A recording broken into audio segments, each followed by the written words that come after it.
the Bhagavad Gita, we have already studied the first 2 chapters in the previous classes, and today we are about to start the 3rd chapter.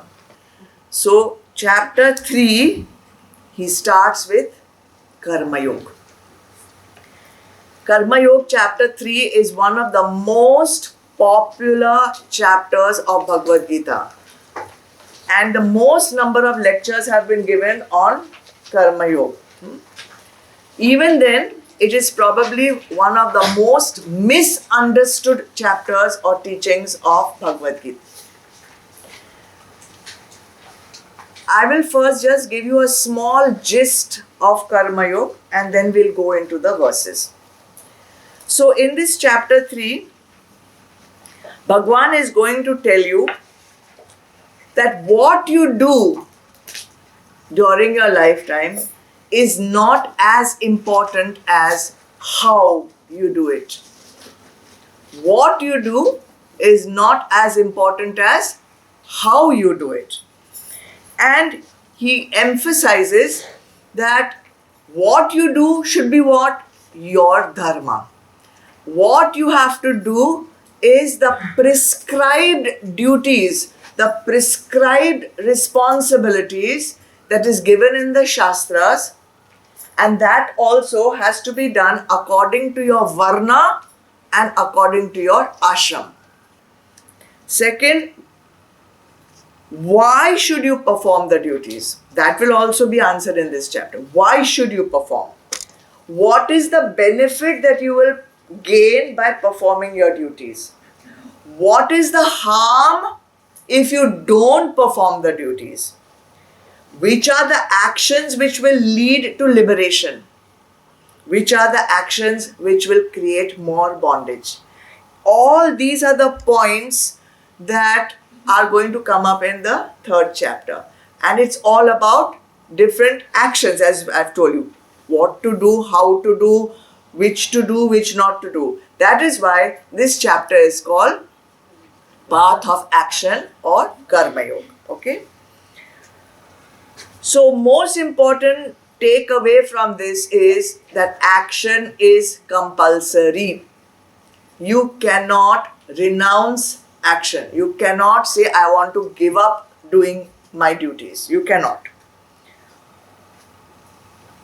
But when you do your action, you have to do it in a karma yoga attitude, with a karma yoga bhav. So what is this karma yoga bhav? If I have to explain it or describe it in 2 words or in 2 traits, karma yoga, doing actions in karma yoga bhav means to do your work perfectly. To have the attitude of doing the work with excellence. And secondly, in a detached frame of mind. So you have to be detached from what? From the outcome of the action. I should be detached from the result of the action. I should not be detached from the action itself. So if a karma yogi is making a salad, for example,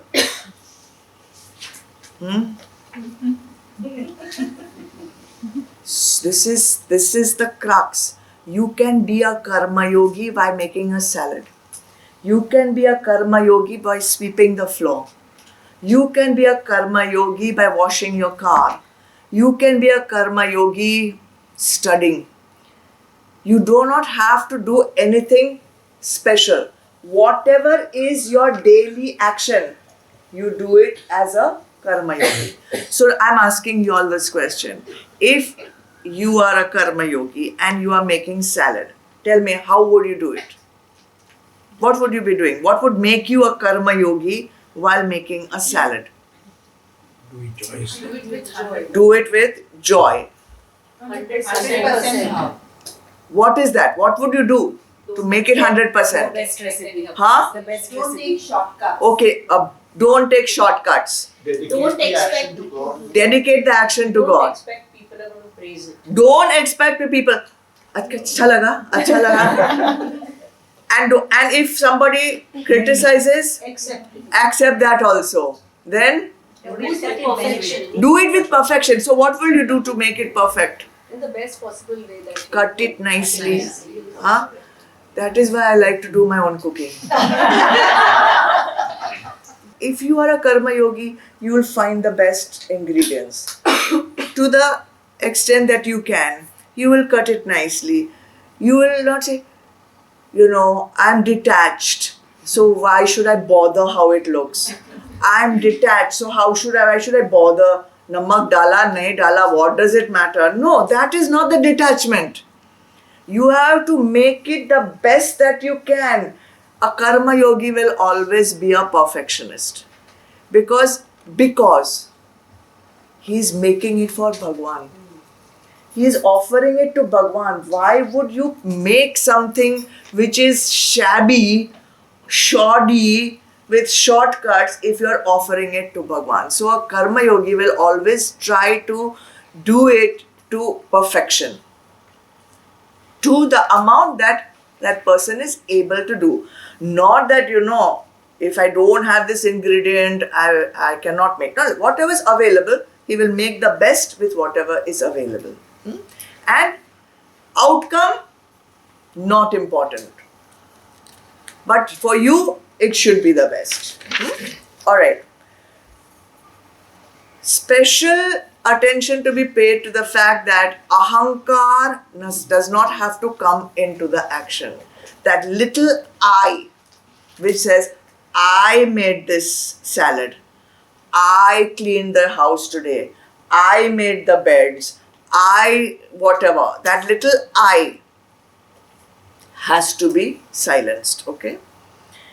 Alright, so Karma Yoga, by themselves, the action does not create karma. Most of us think when we do an action, we create karma.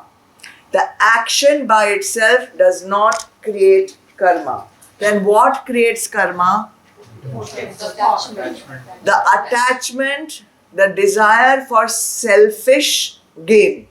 The attachment to selfish gain, that is what creates karma.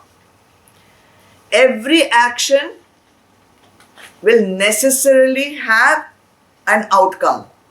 Right or wrong? Every action has to have a result. You eat, the result is you're full.